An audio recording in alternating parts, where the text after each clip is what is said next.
안녕하세요. 무진입니다.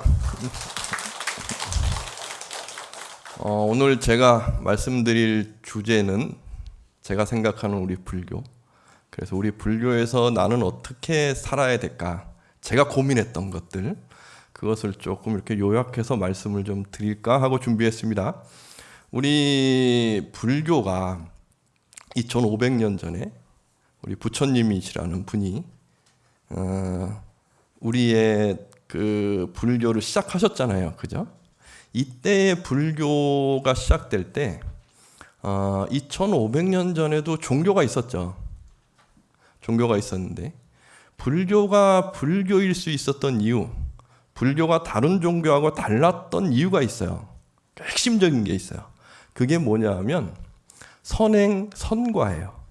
우리는 지금 그게 아주 익숙하죠. 그죠? 익숙해서 선한 행위를 하면 선한 과보가 있어 하는 것이 익숙한데 2500년 전에는 선행선과라는 것이 아주 획기적인 생각이셨던 거예요.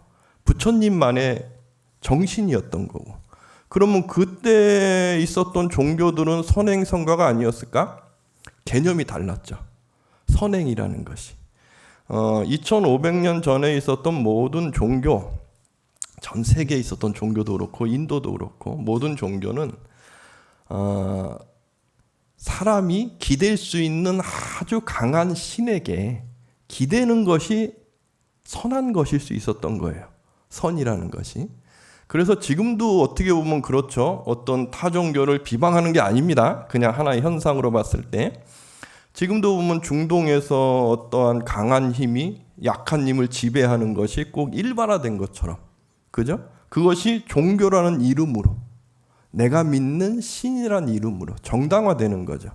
그러한 모습이 지금도 누구도 문제 제기를 안 하고 그게 당연해라고 느낄 정도로 지금도 그런데 2500년 전에는 어떻겠어요? 더했겠죠. 그죠? 강하면 약함을 지배할 수 있고, 그렇기 때문에 우리 사람들은 강한 신이라는 것을 기대서 신의 뜻대로 살면 그것이 선한 거야 라고 생각하는 것이 일반적인 종교였겠죠. 근데 부처님께서는 이것을 확 바꾸신 거예요. 불교의 선행은 무엇이죠? 우리 불자분들은 언제나 생각해야 되는 것 같아요. 불교의 선행이 뭘까? 부처님께서 말씀하신 선행이 뭘까? 그래서 그때 2500년 전에 부처님이 법을 설하시면서 하나의 세력이라고 해야 될까요? 부처님 제자들을 이렇게 뭉쳐가셨는데 그때는 아주 조그만 세력이었겠죠? 그것이 한 200년 만에 인도의 종교계를 통합시켰을 정도의 강력한 힘을 가졌던 것, 이것이 선행, 선과인데 이 선행이라는 개념이 무엇이었을까? 부처님께서 말씀하신 선행은, 그거는 누군가에게 내 옆에 있는 나와 인연 있는 누군가에게 내가 행복을 줄 수 있고, 내가 힘든 사람에게 손을 잡아줄 수 있고, 그리고 더불어 함께 할 수 있고, 그러한 사람이 되고 그러한 사람으로서 실천할 수 있을 때 이것이 선행이고 이것이 복덕으로 온다라는 말씀을 하셨던 거죠. 이 말씀이 정말 획기적이었던 거예요. 2500년 전을 한번 생각을 해보세요. 2500년 전은 우리가 제가 자꾸 비유를 하게 되니까 조금 문제가 있나? 라고 생각이 되는데, 저도 그런데 저기 동남아 라오스나 이렇게 여행을 4박 5일 순례를 간다고 하면 가장 걱정되시는 게 뭐예요? 아플까 봐. 이거 다칠까 봐. 다치면 우리나라는 병원이나 이런 것이 이제 안정돼서 막 가서 다치면 병원 가서 치료받는 게 일반화되고 병원 가서 하면 이제 난 살았다 생각을 할 거 아니에요. 근데 라오스나 이런 순례를 가게 되면 다치면 거기는 가면 안 돼요라는 이야기를 들어보신 적이 있나요? 우리나라로 빨리 와야 돼요. 이런. 지금도 그런데 2500년 전을 생각을 해보세요. 그땐 아프면 죽어야죠. 그죠? 다치면 회복하기가 힘들어요. 그리고 산다는 건 어때요? 산다는 것은. 지금 우리가 사는 것처럼 노력하면 다 살 수 있는 이런 사회 체계가 아니죠. 2500년 전은. 권력이 있어야 되고 왕이 있고 이 사람에게 하는 몇 퍼센트만 부가 다 있고 일본적인 사람들은 그냥 정말 어느 부분에서는 억울함을 당해도 말 못하고 그런 사회였을 거 아니에요. 이런 사회에서 선행이라는 부처님 말씀이 정말 잘 받아들여질 수 있었을까에 대해서도 저는 고민을 해봤었어요. 힘들었을 것 같아요. 그죠? 살아가는 게 너무 힘든 사회였는데, 근데 부처님이 계셨던 2500년 전에 그 사회에서 부처님의 그 말씀이 설득력이 있으려면 부처님께서 그러한 선행, 주위 사람들이 힘들면 가서 손잡아 주시고 행복을 알려주시고 하는 걸 실천하시는 성숙된 분이었기 때문에 그 시대에 부처님과 함께 했던 분들에겐 설득력이 있었겠죠. 그죠? 그리고 어느 정도 여유가 되고 어느 정도가 되면 악한 사람보다는 선한 사람이 스스로가 만족감을 느껴요. 스스로가. 그러니까 부처님께서 계시고 한 200년 정도 지나면서 권력이 있는 사람들이 선행선과라는 것이 굉장히 메리트가 있었던 거죠. 그리고 사회를 유지하는 데에도 이것만큼 좋은 게 없는 거예요. 왜? 나는 그러니까 왕이라고 생각해 보세요. 2500년 전에 왕이라고. 그러면서 내가 정말 힘을 갖고 왕이 딱 됐는데 누군가 힘 있는 사람이 또 나를 또 이겨내고 왕이 되려고 할 수도 있었을 거 아니에요. 그죠? 그러니까 그 시대에 그런 고민을 하는 왕들이 부처님께서 선행선가를 말씀해 주시니까 나도 그러면 선한 사람이 되면 내 밑에 사람도 선한 사람이 되면 내 왕자리가 유지될 수 있겠네라는 생각도 할 수 있었겠죠. 저는 그랬을 것 같아요. 그리고 사회가 바뀔 수 있겠죠. 막 그냥 투쟁해서 강한 신에게 나는 잘 믿습니다. 당신을 믿습니다. 나에게 축복을 주시오 하면서 나도 당신처럼 약하면 짓밟고 기회 있으면 쳐서 나도 그 자리 갈 겁니다 하는 그러한 아주 삭막한 사회에서 부처님의 선행선과의 이야기가 일반화 쫙 되게 되면 사회도 안정될 수 있었겠죠. 그러면서 한 200년이 지나면 불교로서 종교가 통합이 된 게 아닐까 이런 생각을 해요. 그러다 보니까 타 종교도 선행이라는 부분을 받아들이는 거죠. 그래서 지금 힌두교에서 소를 섬기죠. 그죠? 그 이유가 여기 있는 거 다들 아시죠? 불교 공부하신 분들은 아주 상식적으로 알고 계신 부분이 그거예요. 2500년 전에 소를 잡아가지고 신에게 제사 지내던 그러한 존재였어요. 소라는 것이. 그런데 부처님의 그 선행선과라는 것을 통해서 살생이라는 것이 아주 터부시되고 하다 보니까 힌두교라는 종교 단체에서 그러면 우리 소 잡으면은 이제 계속 사람들한테 욕 먹을 건데 소 잡지 맙시다 하던 것이 막 오바가 돼가지고 소를 섬기는 거로 바뀐 거예요. 그래서 지금 인도에서 소를 섬기는 겁니다. 소를 섬기는 것이 소에게 신이 깃들여서 그거는 후대에 만들어지는 거고, 그 정도로 선행이라는 것이 아주 강력한 힘을 작용한 거예요. 그러면서 지금 시대엔 선행이라는 것이 일반화되어 있는 거죠. 그죠? 불교의 핵심적인 가르침, 그러면 저는 선행, 더불어 함께하는 것.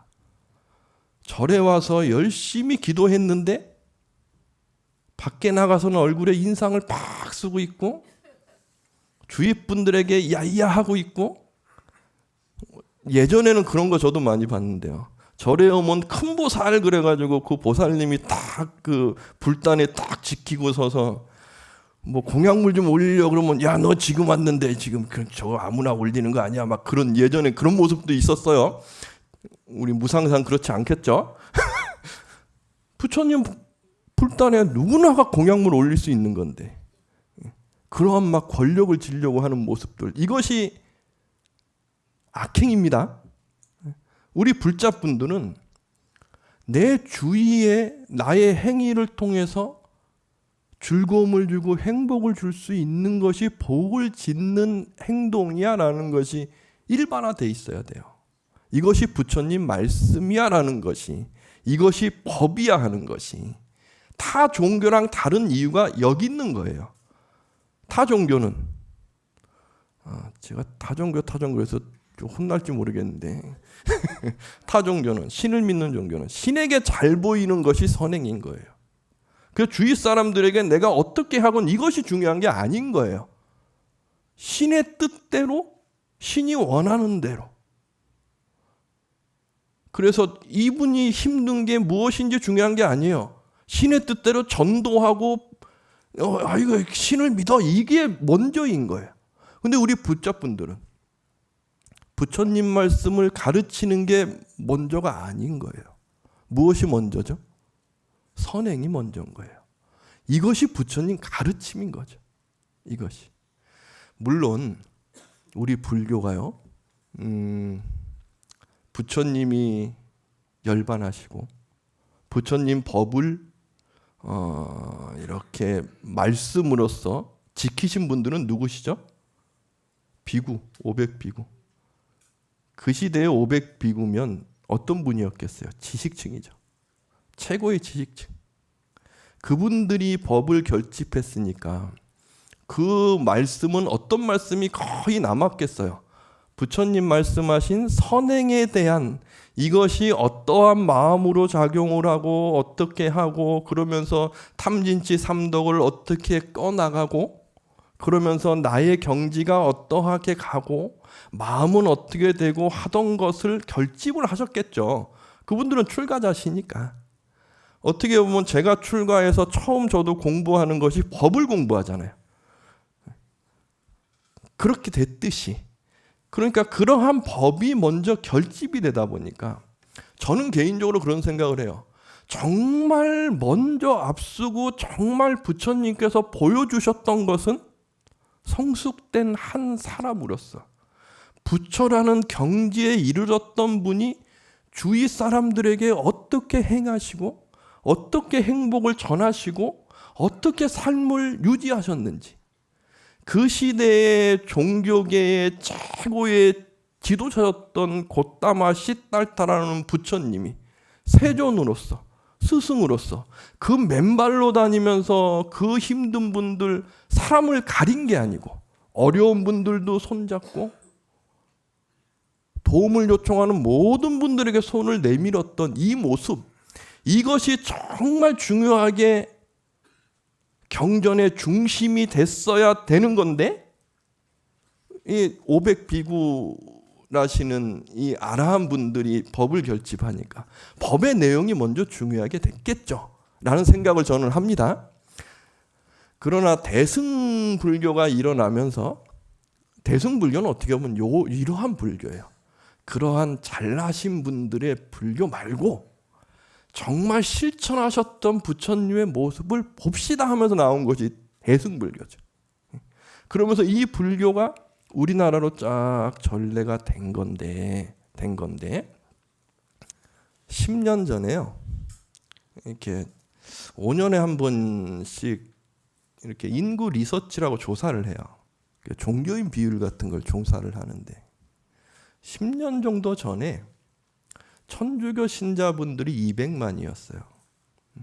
그리고 개신교, 불교, 그러니까 기독교는 천주교, 개신교로 이렇게 나눠지는 거고, 천주교 아시죠? 성당, 개신교 교회, 그 불교, 우리 이제 3대 종교 그러면 이렇게 이야기를 할 수 있으니까. 그리고 10년이 지난 지금에 와서는 개신교도 종교인이 줄었어요. 불교도 줄었고. 근데 천주교는 10년 전에 200만인데 지금 480만인가? 2배 이상 늘었어요. 우리가 일반적으로 이야기하잖아요. 지금 종교인 비율이 줄고 있다고.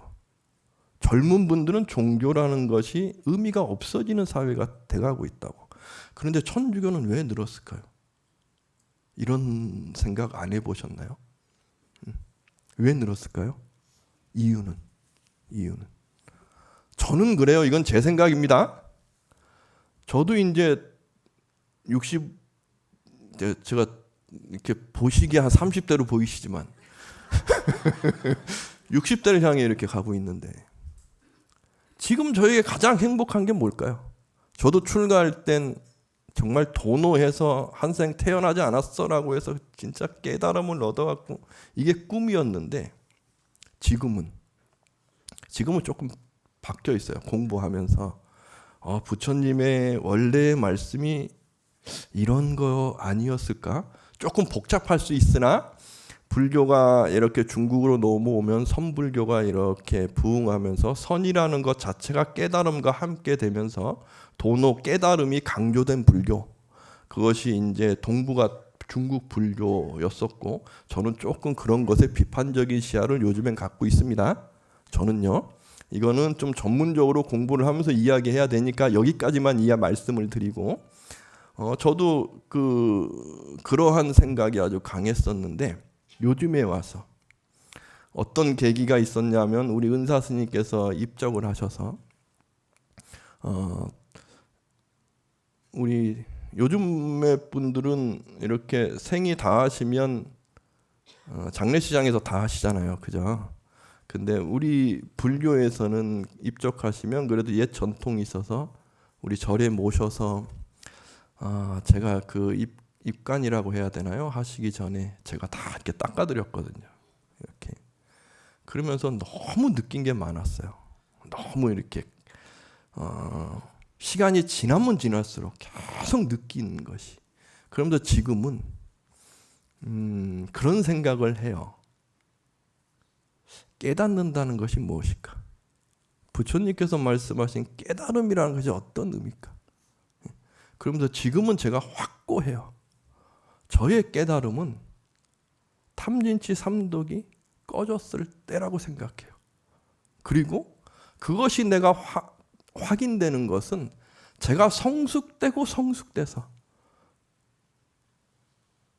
누군가에게 도움이 되는 한 비구로서 부처님 말씀을 전하면서 그분에게 힘듦을 이겨낼 수 있는 힘을 줄 수 있는 법사로서 한 사람으로서 주위 분들에게 손을 잡고 함께하면서 이 삶의 주인공이 되고 행복할 수 있게 하는 한 성숙된 사람으로서 내가 불보살님처럼 하나하나 살고 있고 더불어 함께할 수 있다고 하면 저는 이러한 모습의 깨달음을 만족할 수 있을 것 같다라는 생각을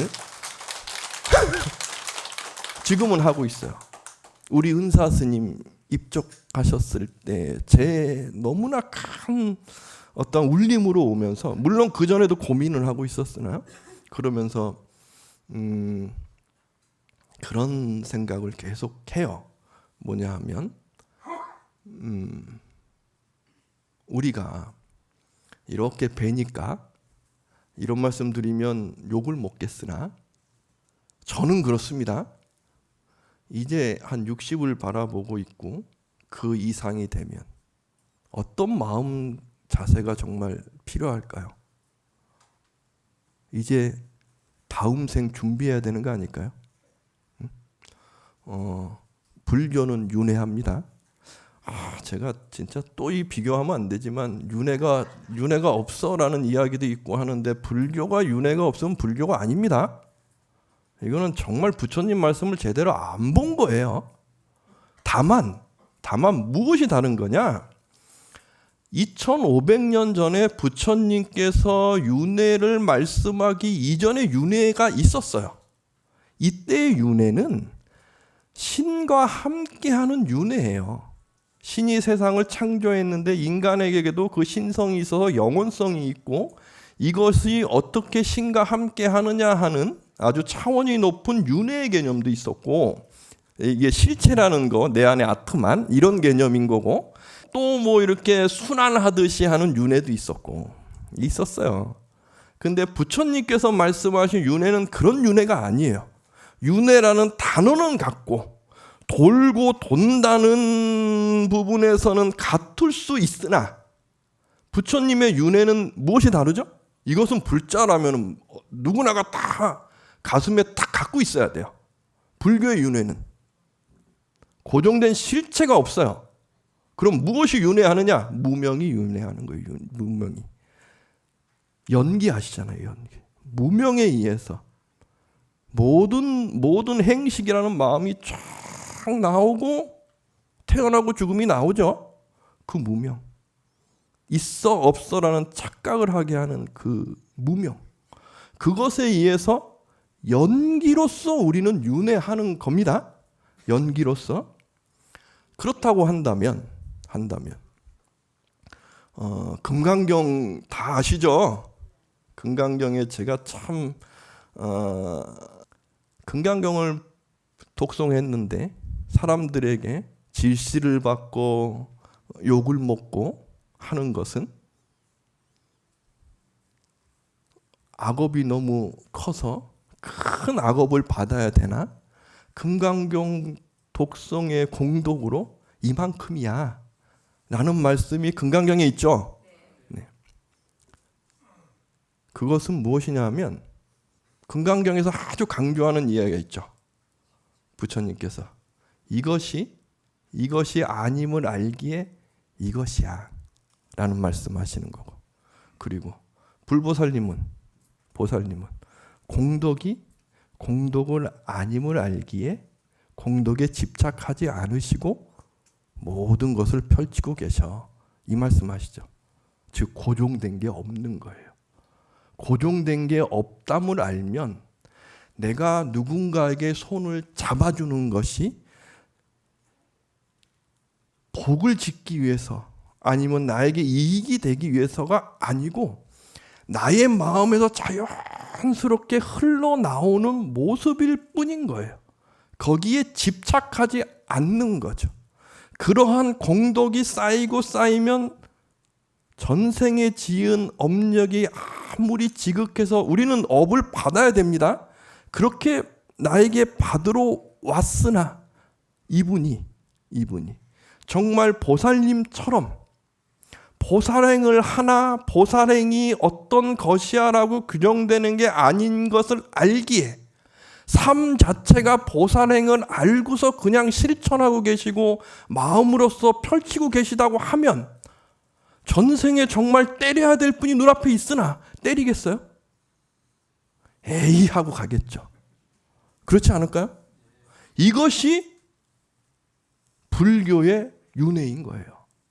이것이 불교에서 이야기하는 복덕인 거고, 이것이 불교에서 이야기한 업인 거예요.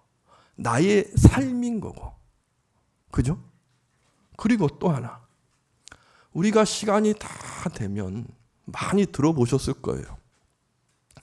뜬구름이 모였다가 흩어지듯이. 그죠? 우리의 삶이라는 것은 그러한 거죠. 네. 제가 우리 은사 스님 이렇게 닦아드리고 그 다음에 우리 스님들은 숭복 입혀드립니다. 장삼 입혀드리고 가사 이렇게 수해드리고 이건 조금 다른 이야기인데 좀 강조하고 싶어요. 제가 좀 강조하고 싶은 게 뭐가 있냐 하면 우리 실생활에서 제가 포교를 시작했을 때 우리 신도분이 상을 당해서 이제 우리 스님도 산에만 계시고 그래서 포교를 안 하시고 그냥 농사 짓고 계시고 그랬어요. 그러다가 저는 포교당을 이렇게 시작을 했는데 그 신도분이 상을 당해서 이제 입간하는데 기도해드리고 시다름해드리고 화장하시는데 가서 기도해드리고 이제 모실 때도 가서 이렇게 기도해드리고 그렇게 이제 다 해드려요. 다 해드리는데 우리가 돌아가신 분에게 수의 입히시죠. 그죠? 지금 일반화되어 있죠. 그런데 생각해 보세요. 수의가 뭐죠? 수의가 뭔지 아십니까? 죄수복이에요. 수의가 죄수복이에요. 아니 나의 어머님이 돌아가시고 아버님이 돌아가셨는데 수의를 왜 입혀요? 왜 입히나요? 깨끗한 거요? 깨끗한 거면 집에서 정말 깨끗하게 입으셨던 옷을 입혀드리는 게 옳은 거 아닌가요? 이것이 우리 전통이에요, 원래. 조선시대나 그 시대, 조선시대는 회각을 이렇게 쳤는데, 회각은 공기가 이렇게 통하지 않습니다. 그래서 전 세계에서 미라가 가장 많이 발견되는 나라가 우리나라예요. 저기 이집트도 물론 그렇습니다. 이집트는 옛날에 그 기후가 그래서 그런 거고, 우리는 기후가 습하지만 회각을 치면 공기가 소통이 안 돼서 미라 형태로 그대로 나오는데, 우리 조상님들께서, 우리 어르신께서 상을 당하면 입던 옷 입고 계셔요. 입던 옷 입고 깨끗한 옷 입고, 그게 맞는 거죠. 그죠? 수의는 누가 입죠? 돌아가신 분이 입는 게 아니에요. 아들, 딸이 죄인이라고 입는 게 수의예요. 우리 연세 있으시니까 아실 거 아니에요. 그죠? 막 그 험한 옷 입고 죄인이니까. 근데 어느 날부터 우리 전통이 이렇게 바뀌면서 사랑하는 어머님, 아버님이 돌아가셨는데 수의를 입으세요. 저는 그게 왜 이 말씀 드리냐면, 그렇지 않은 전통이 우리 불교계에는 그대로 남아 있어서 그래요. 스님들이 입적하시면 당연한 거죠. 승복을 입으시고 가사를 수하시고 그리고 화장하시는 거죠. 이것이 맞는 거예요. 이것이. 그러니까 이거는 조금 이제 좀 지나가는 이야기로 말씀을 드린 겁니다. 저는 좀 이 문화가, 우리 전통에 정말 아름다웠던 문화가 일제 강점기 때에 바뀐 거예요. 이게. 근데 그것이 다시 좀 부활됐으면 해서, 제가 전공이 이쪽이다 보니까 더 관심이 있어서 그럴까요? 그래서 말씀을 드리는 겁니다. 예, 말씀드린 김에 한 가지 더 말씀드릴까요? 우리 불자분들은 돌아가시면 우리 그 불교 방송에도 BTN에서 상조회 하잖아요. 그죠? 상조회 이렇게 하신다 그래서 우리 절에도 와서 이렇게 안내하는데, 저는 이 말씀 너무 좋았어요. 뭐냐면, 불교식 상조를 하기 때문에 술을 올리지 않고 차나 청수를 올리신다고. 이게 맞는 거예요. 달해제 있잖아요. 제 지낼 때 차를 올리는 거예요. 이 전통이 불교가 살아있던 고려시대까지만 해도 이어져 오던 전통인데 조선시대에 오면은 이렇게 술을 올리는 거예요. 술의 알코올의 기운이 하늘과 통한다라는 것이, 이게 이제 그 유학이나 하시는 분들의 전통이 있어서 그래서 술을 올리는 거거든요. 근데 우리 불자분들은 술을 올리는 게 아닙니다. 청정한 기운으로 부처님 되십시오 하는 것이 더 의미가 있잖아요. 차를 올리는 것이. 그죠? 이것이 또 좀 이야기가 나온 김에 좀 말씀을 드리는 거고, 우리 아주 좋은 전통이 있는데 왜 이게 사라지는 게 좀 많이 안타까워서 말씀드리는 거고, 향을 꽂았는데 잔 돌리잖아요, 이렇게. 근데 돌릴 때마다 싸우죠. 오른쪽으로 3번인가 왼쪽으로 3번인가. 그죠? 어느 게 정답인가요? 오른쪽으로? 왼쪽으로? 이거 일제 강점기 때 일본 신사에도 하던 거 따라한 거예요. 우리 전통 아니에요. 향으로 무슨 돌려요. 돌리긴 정배하는 거죠. 정배. 어르신에게 정말 나의 모든 기운이 있는 것까지 조아려서 올립니다 하고 정배하고 올리는 거지. 향으로 뭘 돌려요. 이거 우리 전통 아니에요. 너무 안타까운 거. 이것 좀 말씀을 드리고, 어쨌거나 우리는 생이 닿으면 불교에서는 뜬구름이 모였다가 뜬구름이 흩어지듯이, 그죠? 지금 와서 이렇게 보면, 가시는 분들 보면, 야, 어떻게 이렇게 가시지? 사라지지 할 정도로 쫙 사라지시잖아요. 그런데 사라지는 것과 사라지지 않고 끌고 가는 게 있죠. 계속 말씀드렸잖아요. 무엇이죠? 업이라는 게 뭐죠? 업이라는 게, 우리는 어쩔 수 없이 무명 속에 있어요. 중생이기 때문에 있어 없어라는 것에 꽉 잡혀서 좋고 싫고 치는 중독되는 겁니다. 이러한 기운이 남아있으니까 이것이 무명을 이루고 이것이 있음으로 쫙 가면서 생로사가 있어서 우리는 윤회의 끈을 놓지 못하고 있는 거예요. 이 탐진치의 불이 쫙 꺼졌을 때 우리는 완전한 해탈 열반을 이루는 거고, 이게 불교의 기본적인 시스템입니다. 불교에.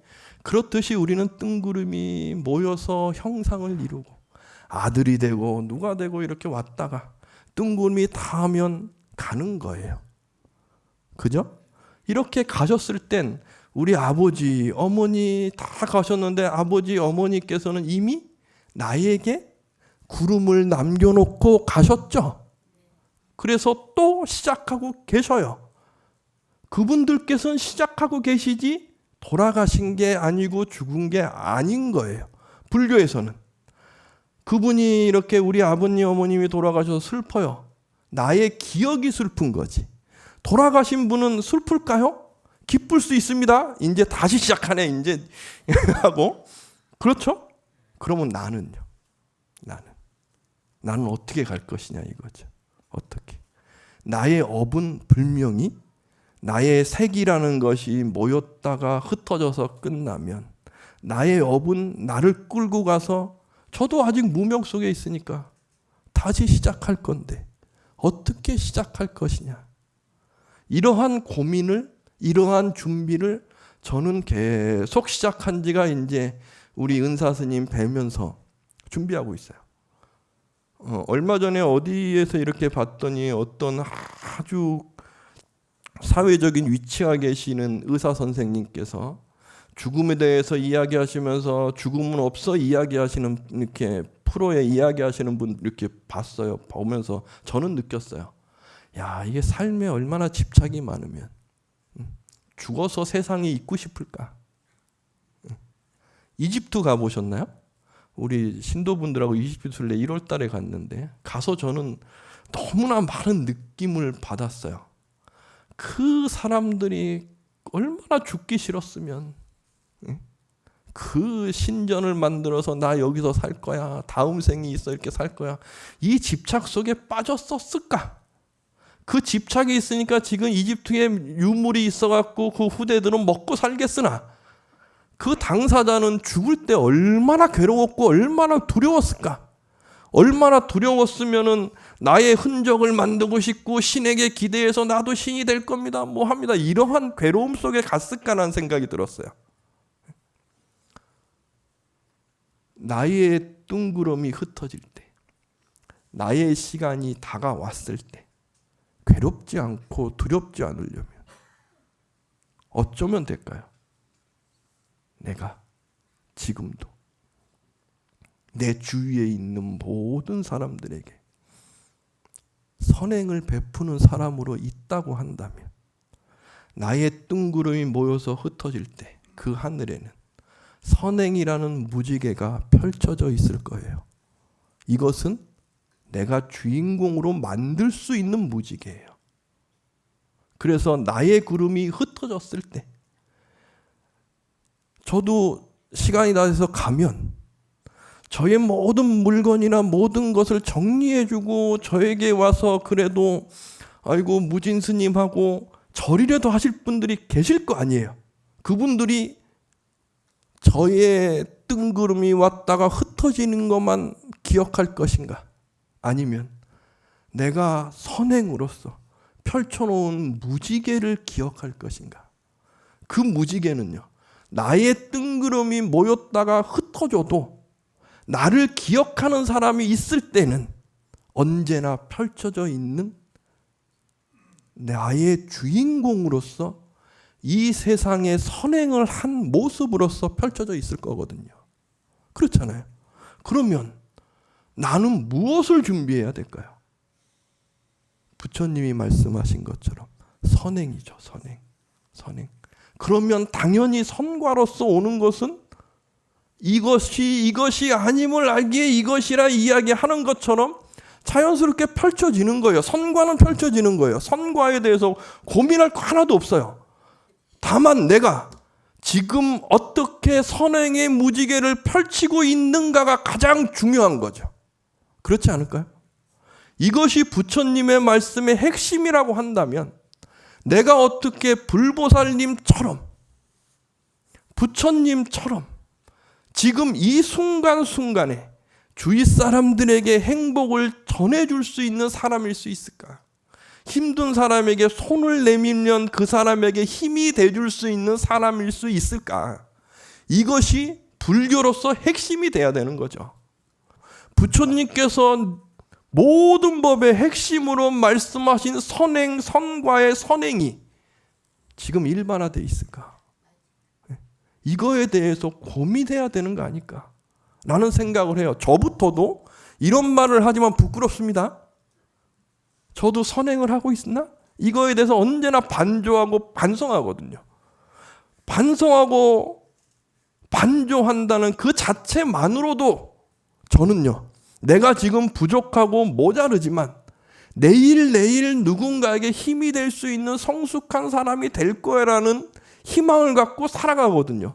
그것이 부처님께서 말씀하신 주인공의 삶이 아닐까 생각을 해요.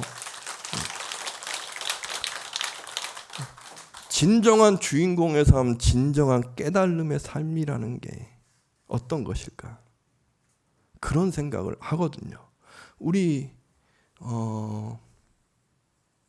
선남자, 선녀인, 제가자, 우리 신도분들, 부처님의 제자분들께서는 어떠한 삶을 고민하고 계신가요?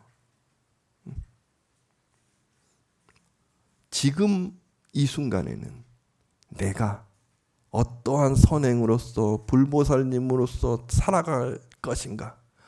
그렇게 행동할 것인가? 그렇게 실천할 것인가가 가장 중요한 것이지. 내 며느리가 나한테 어떻게 했어? 내 아들이 나한테 어떻게 했어? 이것이 중요한 게 아닌 거예요. 이미 뚱구름은 흩어지고 있어요. 흩어지지 않는 분들 계신가요? 이미 뚱구름이 모이는 시간은 지났어요.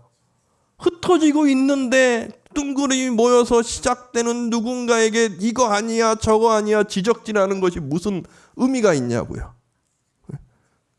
나는 지금까지 살아오면서 이러한 방식으로 성공했어요. 열심히 뭘 하고 열심히 뭘 해서. 그래서 내 아들, 딸이나 주위 사람들에게 이렇게 했으니까 너 아니야. 너는 네 정신머리가 잘못됐어. 너는 삶에 대해서 잘 몰라. 그런 거 아니야. 이렇게. 그거는 그분의 상황과 조건에 맞춰서 살아왔던 그분의 경험일 뿐인 거지. 새롭게 살아가는 사람은 새롭게 살아가는 자기만의 인생이 있어요. 그러면 그렇게 인생에서 행복하게 살 수 있게 내가 손잡아주고 다독거려주고 힘내라고 하고 그러면서 어느 부분에서는 야 이건 나는 그래 라고 경험담을 해주면 되지. 뭐가 그렇게 이제 뚱구름이 흩어지고 있으면서 지적질을 해서 뭔가 이끌려고 하고 너 잘못됐어 하면서 뭘 해서 막 전화해서 아니면 뭘 해서 이렇게 저렇게 해서 이거 이분이 오시면 괴로워요 하는 소리를 듣게 하시냐 이거죠. 꼭 생각하셔요. 내가 가면 웃음이 얼굴에 미소 마음의 평화가 짙게 하고 있느냐, 아니면 내가 가면 사람들이 불안해서 막 안절부절하고 막 힘들어하느냐. 그걸 보면 알 수 있어요. 내가 선행을 하고 있느냐, 내가 악행을 하고 있느냐. 그걸 보면 알 수 있어요. 내가 다음 생에 선과로서 시작할 수 있느냐, 악과로서 시작할 수 있느냐. 지금 나를 보면 미래가 보이는 거죠. 그죠? 지금 나의 거울의 얼굴을 보면, 제가 오늘 이렇게 와서 이제 분장해 주시는데 제가 여쭤봤어요. 왜 이렇게 분장을 왜 이렇게 하셔요? 그랬는데 국장님이 그 말씀하셔요. 제가 너무 감동받았어요. 법회한다는 건 스님을 위해 하는 게 아닙니다. 누굴 위해 하는 거죠? 네. 이렇게 와주신 분들의 감사함을 표하기 위해서, 부처님의 말씀을 전해주기 위해서 와 있는데 얼굴이 이뻐야 되는 거 아니냐. 네. 저는 너무나 맞아. 이 말씀이 맞아. 그렇잖아요. 여러분 60 이상이 됐을 때 이쁜 얼굴이 어떤 얼굴이죠? 네? 얼굴에 미소가 있고 그 얼굴에 평화로움이 있는 모습이 이쁜 모습이에요. 그런 모습으로 있다 그러면 그분이 가시는 어디고 사람들이 손을 내밀고 행복해하고 좋아해요. 웃는 얼굴, 이쁜 얼굴. 그래서 분장 그 우리 불교의 분장은 저는 방송하니까 이렇게 했으나 진정한 분장은 마음에 분장하는 거예요. 마음에 선행의 선의 행복의 주인공에 그러한 분장을 꼭 하셔서 부처님의 무량한 법문 속에서 무량한 행복을 얻으시고 그 행복을 끌고 가시는 주인공이 되시길 기원 드리면서 법회를 마무리하도록 하겠습니다. 감사합니다.